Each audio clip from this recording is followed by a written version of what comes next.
여러분 안녕하십니까? 이어서 광주 MBC 뉴스데스크입니다. 꿈의 에너지로 불리는 인공태양 연구시설 부지에 나주시가 1순위로 선정됐습니다. 한국전력 등 에너지 관련 공공기관이 밀집해 있고 주민 수용성 등에서 높은 점수를 받은 것으로 전해졌는데요. 사업비만 1조 2천억 원 규모여서 지역이 들썩이고 있습니다. 보도에 김영찬 기자입니다. 인공태양 연구시설 부지로 나주 에너지 국가산단이 1순위로 선정됐습니다. 과기부에 따르면 나주와 군산, 경주 중 나주시가 부지 안전성과 연구 인프라 시설 등에서 다른 지역보다 가장 높은 점수를 받은 것으로 알려졌습니다. 우선 상임만 나주가 제일 많은 점수 받아서 1등했다는 것만 알고 있습니다. 또 인공태양을 상용화하는 데 필요한 한전과 에너지 공공기관이 밀집한 점도 높은 평가를 받았습니다. 최종 발표까지 보름 정도 남았지만 전남도와 나주시는 1순위로 선정된 것에 한껏 고무된 모습입니다. 인공태양 연구시설이 나주에 입지하면서 광주 전남의 미래 산업의 획기적인 전기가 될 것이다 이렇게 생각합니다. 하지만 나주가 1순위일 뿐 최종적으로 확정된 것은 아닙니다. 이번 심사 결과에 대해 전북 군산이 과기부가 무상양여 등 토지 소유권 이전이 가능한 지역을 우선 검토하기로 해놓고 이에 적합한 새만금을 제외했다며 반발하고 있기 때문입니다.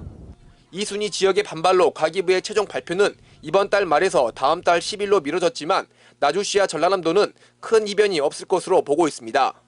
연구시설 부지는 예정대로라면 오는 2027년엔 착공합니다.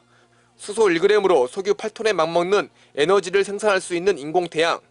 사업 규모가 1조 2천억 원대인 만큼 기업 유치와 일자리 창출 등 경제 효과만 수조 원대에 달할 것으로 예상되고 있어 지역민들의 기대감이 커지고 있습니다. MBC 뉴스 김영창입니다. 물가 상승 등을 이유로 시공사가 공사비 증액을 요청하면서 차질을 빚고 있는 재개발 사업지가 전국 곳곳에서 늘고 있습니다. 광주 지역의 최대 재개발 사업지인 광천동도 마찬가지입니다. 현대건설 측이 6천억 원 이상의 공사비 증액을 요구하고 있는데 조합 측은 근거도 없이 무리한 요구를 하고 있다며 맞서고 있습니다. 이재원 기자입니다. 5,000세대 규모로 재개발이 추진되고 있는 광주 광천동 일대입니다.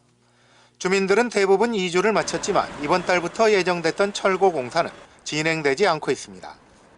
생각보다 느리고 지금 하반기에는 펜스 쳐가지고 철거를 한다고 했는데 아직 그거는 안 되어 있고 올 봄까지는 꽤 있었어요.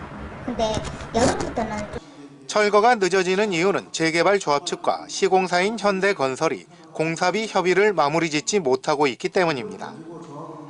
현대건설 측은 지난달 공문을 통해 3.3제곱미터당 726만 원의 공사비와 2,400만 원대의 일반 분양가를 제시했습니다.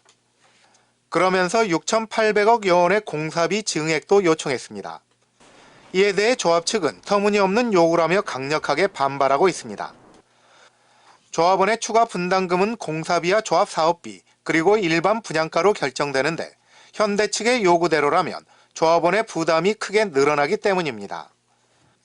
또 현대 측이 마감재의 질을 떨어뜨리는 등의 방법을 제안했다며 이는 당초 약속했던 최고 품질, 일명 하이엔드 아파트와도 거리가 있다고 말합니다. 그러면서 분양 시기가 좋지 않을 경우 착공 후 12개월까지 일반 분양 시기를 늦출 수 있는데도 현대 측이 근거도 없이 일방적으로 분양가를 산정하고 공사비도 증액했다고 조합 측은 주장하고 있습니다.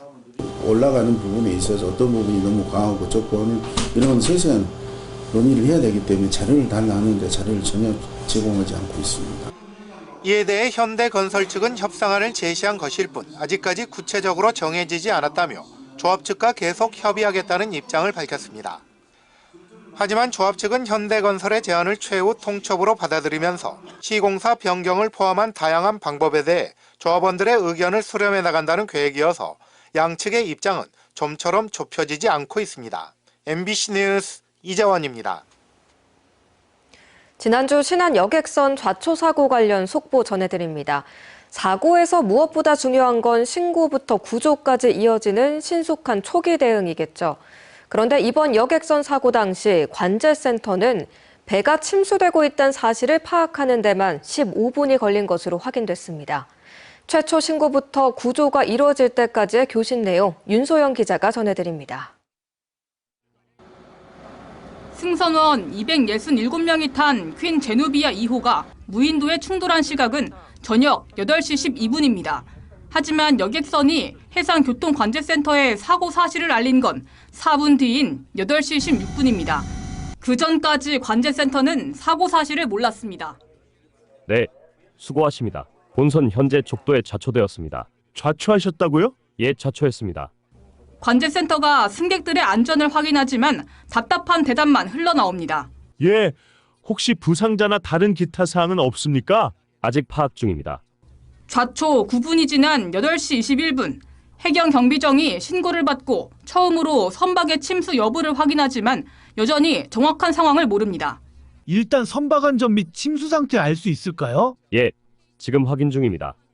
좌초 15분 후인 8시 27분, 관제센터가 다시 상황을 묻자 그제야 구조의 핵심 변수인 침수 여부가 처음으로 전달됩니다. 예, 선장님, 그쪽 상황은 어떻습니까? 환자하고 지금 어떻게 돼요? 예, 지금 환자는 파악 중이고요. 지금 현재 저희 침수는 안 되고 있는데. 좌초 이후 승객 부상 여부에 대한 확인은 15분 동안 3번 이뤄졌지만 여객선은 마지막 확인인 8시 31분까지 파악 중이라는 말만 되풀이했습니다. 어린 승객 그 인원 파악 좀 하고 싶습니다. 예, 저희가 파악해서 연락드리겠습니다. 예, 그리고 환자 여부도 파악 바랍니다. 네. 지난 2014년 진도 해역에서 침몰한 세월호는 관제센터와 교신을 시작한 지 불과 31분 만에 연락이 두절됐습니다.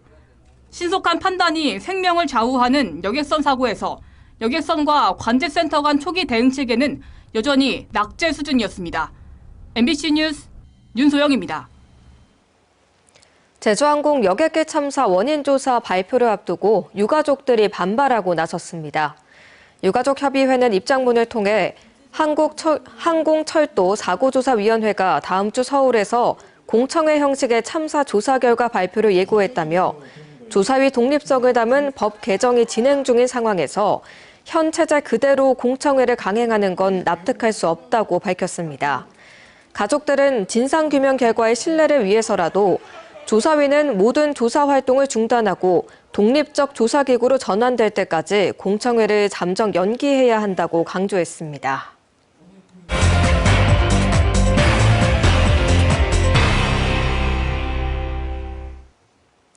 최근 광주의 한 대학 운동장에서 달리기를 하던 40대 남성이 의식을 잃고 쓰러졌습니다.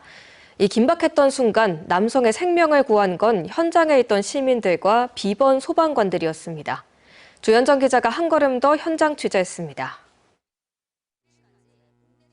전남대학교 운동장 트랙을 달리던 한 남성이 속도를 줄이는 듯 하더니 이내 앞으로 고꾸라집니다. 놀란 시민들이 모여들어 신고를 하는 사이 검은 운동복 차림의 남성이 빠른 속도로 뛰어와 응급처치에 나섭니다. 쓰러진 남성의 기도를 확보하는 사이 또 다른 남성이 달려와 망설임 없이 심폐소생을 실시합니다. 사고 15분 만에 환자를 구급대에 인계하고 나서야 서로의 어깨를 다독이며 인사를 나눕니다. 영상 속 이들은 나주소방서 이준호 소방이와 광주 북부소방서 최준영 소방사, 그리고 자신을 응급구조사라고만 소개한 시민들이었습니다. 각자 쉬는 날 체력 단련을 하다 소중한 생명을 함께 살렸습니다. 압박은 제가 했지만 주변에서 이렇게 시민분들이 빨리 신고해 주시고 또 에이드 요청도 해 주시고 구급차 올 때도 유도도 해 주시고 또 아이들도 케어해 주시고 그런 것들이 다 모아져서 이렇게 그분 소생하는데 좀 큰 힘이 되지 않았나. 골든타임을 지켜낸 덕에 이 40대 환자는 119가 도착하기 전 신체 반응을 보였습니다. 긴급수술까지 신속하게 이어진 덕에 현재는 병원에서 건강을 회복 중입니다. 전문가들은 심정지 환자를 마주친다면 할까 말까 또 어떻게 해야 하나 주저하지 말고 초기 조치에 나서야 한다고 권고합니다. 골든타임이 중요하기 때문에 주저하지 마시고 119에 신고하고 119 지시에 따라 심폐소생술을 시행하시면 되겠습니다. 실제로 심정지 환자에게 심폐소생을 한 경우 아무런 조치를 하지 않았을 때보다 환자 생존율은 2.2배, 뇌기능 회복률은 3.2배 더 높았습니다. 생명을 살리는 일 전문가 아니어도 할 수 있습니다. MBC 뉴스 주현정입니다.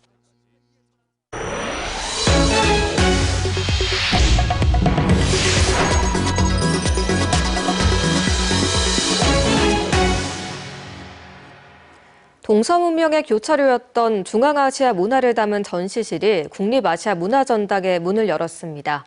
이 실크로드를 따라 펼쳐진 상인과 유목민의 삶을 다양한 유물과 신청각 콘텐츠를 통해 체험할 수 있습니다. 박소인 기자입니다. 끝없는 사막과 초원을 넘어 상인들이 도착한 사마르칸드의 숙소. 짐을 풀고 식사를 하고 얘기를 나누는 상인들의 모습이 실루엣 영상으로 펼쳐집니다. 초원의 이동식 주택인 유르트도 전시실로 옮겨왔습니다. 자연의 질서를 따라 살아온 유목민의 삶을 90여 점의 유물을 통해 살펴볼 수 있습니다.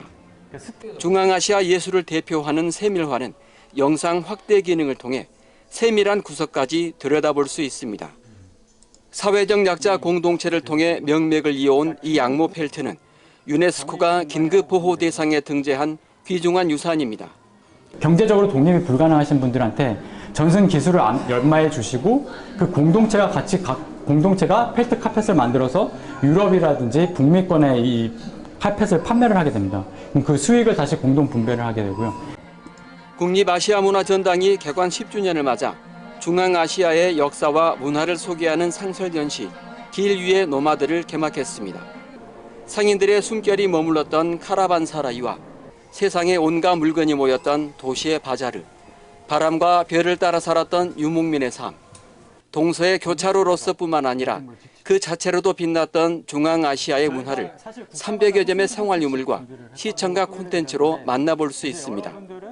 이제 만져보고 체험하고 또 그 현장에 있는 느낌을 가짐으로써 실제로 그 문화를 가장 쉽게 이해할 수 있도록 그렇게 전시를 꾸몄습니다.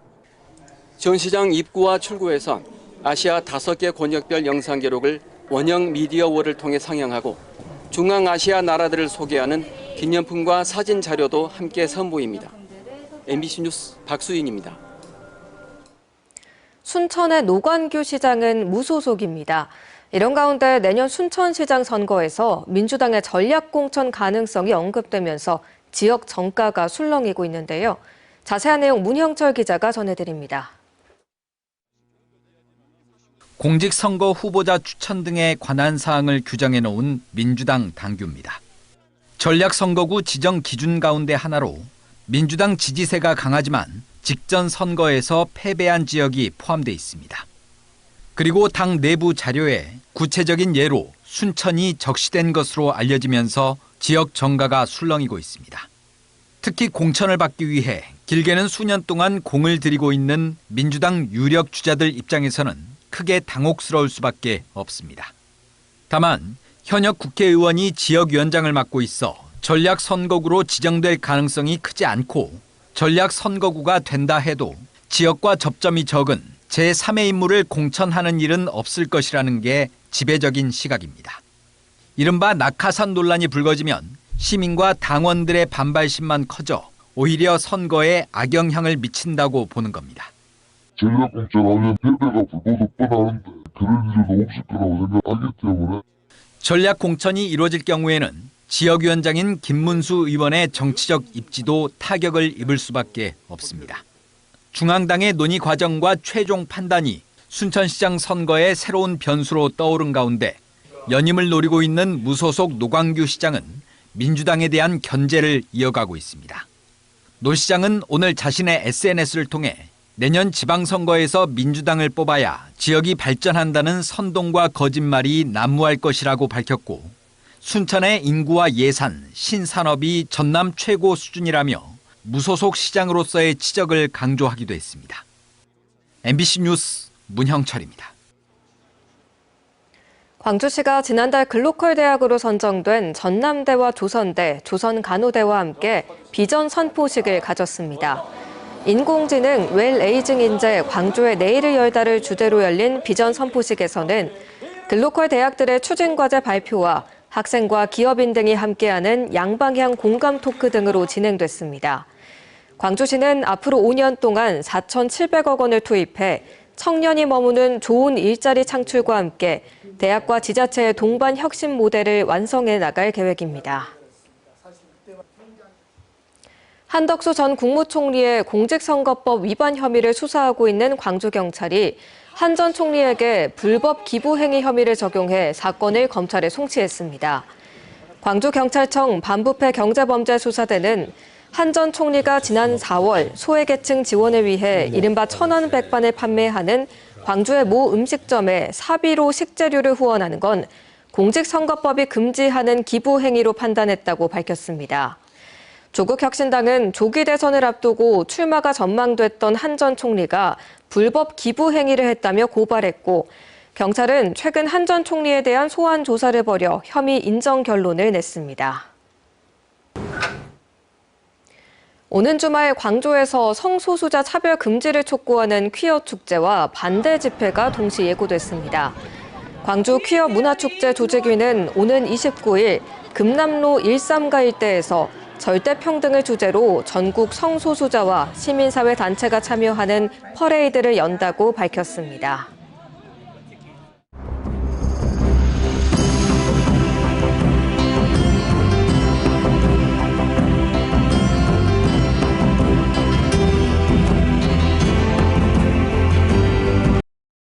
언제 어디서나 내 손 안의 뉴스. 광주 MBC 뉴스 유튜브 구독으로 함께하세요.